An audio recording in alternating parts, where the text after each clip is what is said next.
This is an update on the crisis down in the Gulf of Mexico, Florida coast, Gulf Coast, Louisiana, Alabama, Texas.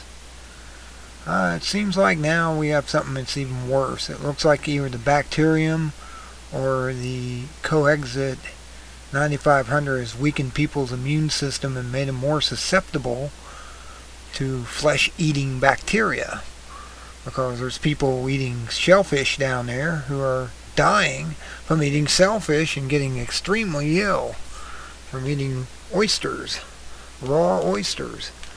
I remember I used to go down there and eat raw oysters all the time and had no problem, but no, not anymore.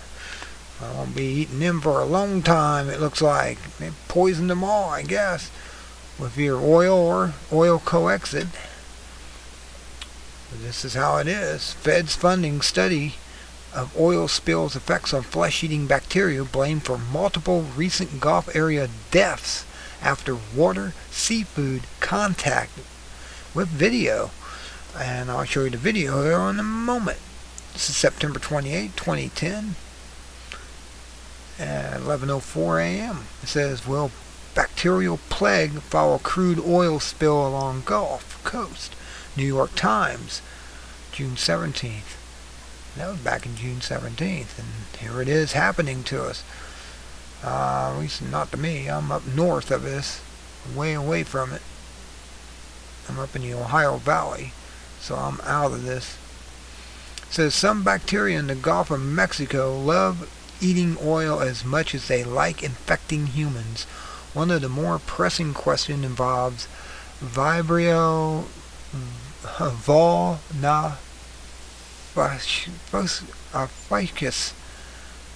I guess is how you pronounce that. This year there is a likely possibility, scientists say, that Vibrio growth could be further spurred directly or indirectly in response to the oil and organic flotsam it has left behind.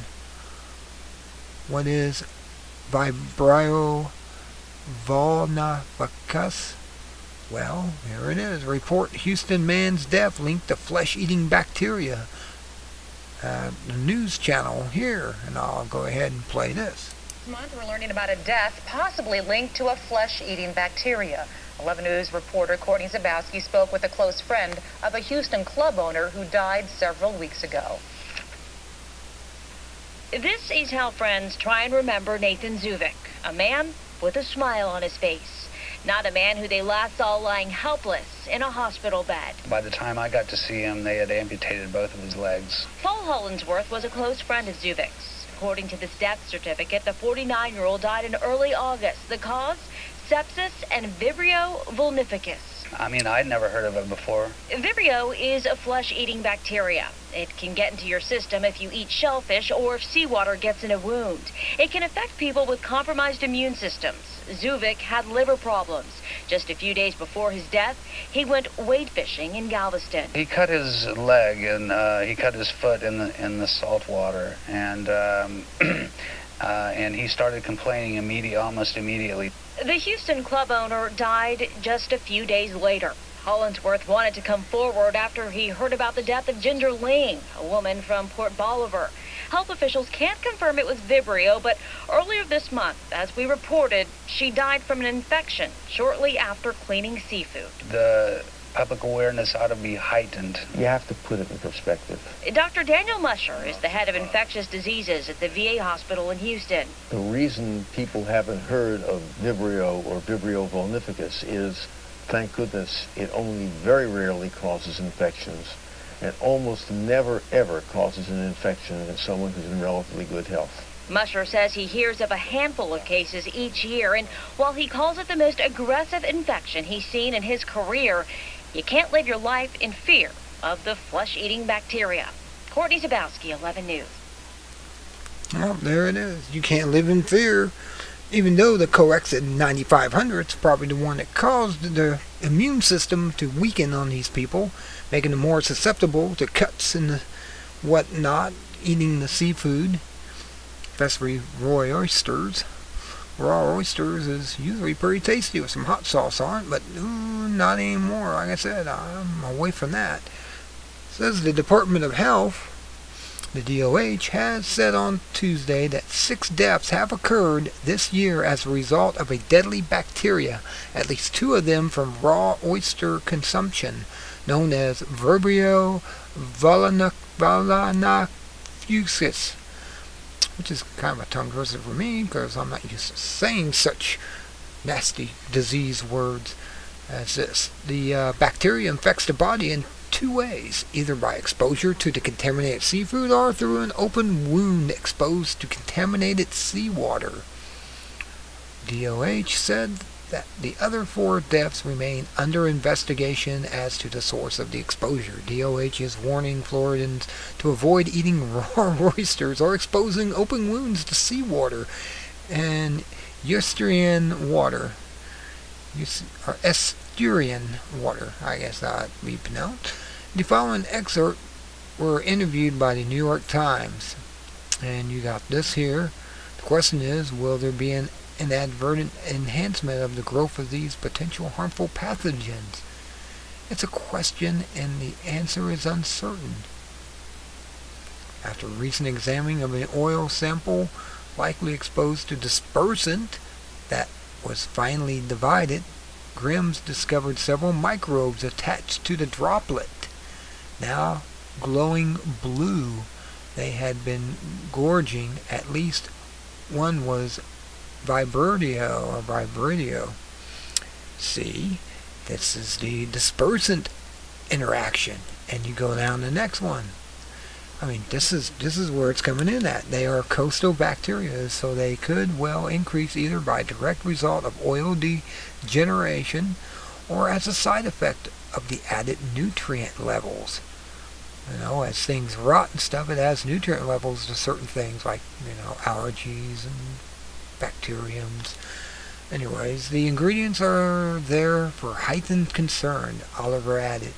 The carcasses of bacteria feeding off of the oil will increase overall nutrient levels as sweltering summer temperatures hit their peak, while there are natural controls like bacterial viruses and protozoa that can check Vibrio growth. Those can be overwhelmed, studies have shown. I think that the combination could lead to a very serious public health concern, Oliver said. I mean, it just goes on. It goes all the way down here. If the oil is killing all these marine animals, and if the marine animals are highly compromised, would they be more likely to succumb to the infectious disease? I honestly don't know what is going to happen with regard to the oil spill. It's very likely in the heavily impacted areas to have a strong influence on the composition of microbial communities. But gosh, I just don't have a good sense of where that all is going to go. The lessons from that is that under high nutrient conditions, it may be that the Vibrio numbers would go up. And there you go. It just keeps going on about it. I'll have a link to this article. Now it's time to go to the next article, which is this one. Which is still Florida oil spill law article also. More reports of flesh-eating bacteria in the Gulf. 12-year-old dies after only his feet touched the water. Oh, just after his feet touched the water. I mean, you're talking, this is bad down there, people. I've been telling you this is coming. Now here it is. And there's no doubt about it. I mean, wow. WDSU report notes that the risk of infection by the flesh-eating bacteria Vibrio vulnificus increases if the liver is impaired from alcohol use, which is on the rise around the Gulf since the oil disaster. Oh, it's blaming on alcohol instead of the Corexit 9500 and the 9527A. Let's don't blame them. Let's blame everything else. Or compromised, the immune system's compromised. Here's this video. I won't be able to play this one. This is 7 minutes long. warning tonight about an illness that can cause serious health problems and, in worst cases, even death. We're on call tonight with a rare bacteria that claimed the life of a 12-year-old Kenner boy. I'm empty. I just don't know what to do. It was supposed to be a fun family trip to the coast to check out a car show, but it ended with the death of Wendy Harvard's only son. 12-year-old John Lopez, lovingly called John John by friends and family, unknowingly contracted a deadly bacteria after walking in the water. They were just there for a car show. Within 24 hours, he got ill. And they said with this parasite, that is what happens. John walked on the beach. Only his feet touched the water, but a short time later he became sick. Doctors say he was infected by a bacteria called Vibrio vulnificus, which is rare. But for people like John who have existing medical problems, the condition can be deadly. When you have a pre-existing illness such as HIV or chronic illness or especially liver problems, then you're predisposed to get a really bad infection with this that could be fatal. WDSU medical editor Dr. Corey Hebert says you can get this infection if you are in salt water with an exposed cut or scratch or a pre-existing condition. John's family says he had a small sore on his foot and had hepatitis C. Doctors said if he'd survived, he would have lost his arms and legs. But on Saturday, little John John passed away. It's just so hard. He's my only son. I have 2 daughters. And I can't bear to be without him. Dr. Hebert says not everyone is at risk for this infection. Those with pre-existing conditions are most at risk, but he says everyone should pay attention to their bodies. When you walk through brackish water or at the beach and you get a cut, don't just think that it'll go away. Seek medical attention immediately if it starts to turn red or you start to feel really bad. The Vibrio vulnificus bacteria can lead to heart failure, loss of limbs, or in John John's case, death. We need to know where it's coming from so other people can be protected. Okay, so we're joined now by Dr. Corey Hebert here with us in the studio. And that's where I'm going to just leave it there with that report. Like I said, I have a link to both of those websites with these videos on it. And I want to tell you that I used to go swimming in the ocean when I was a kid. Down at Jekyll Island. And if anyone that's been to Jekyll Island off the coast of Georgia know of the coral just under the sand. And if you're not wearing sandals or shoes, it just cuts your toes and feet to pieces. I used to come out of there with bloody feet and stuff, and then I'd go get shoes on, tennis shoes, just stick them on, and then go back out there and run around in the ocean then. Because then I wouldn't worry about the sharp coral. But I've never gotten an infection from any of that. Never got sick. I mean, this is supposed to be something, it's been around for a long time. No, this is something new. This is something created by the oil spill and the Corexit. And it's now becoming a disaster down there. Like I said, I never had that problem before, walking in salt water and getting an infection from it. It's salt water. You figure salt water keeps the bacterium down. And it sounds right, but not in the Gulf anymore because there's all this, dead everything, plankton and everything's dying in there because of the Corexit. Well, I'm going to leave it here for now and put these up and let you all watch this, go to these sites and see what's going on here. This is pretty bad. I mean, this is getting as bad as I thought it was going to get 3 months ago. And here it is. I'm telling you, it's just about time to leave from down there for a while. But that's probably what they want in Agenda 21, is people to leave and default on their properties. If you can leave and just still keep your properties paid up, and I mean, you have some way of doing work outside of the states, or at least north, then I would suggest that and get away from there. I mean, it's in the air, it's in the water. I mean, there's bacterium now growing. It's in the oysters.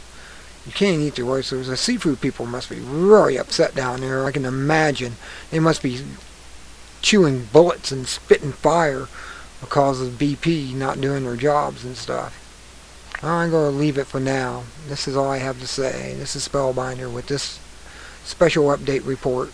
Be good, or be good at it, and be careful. Good day.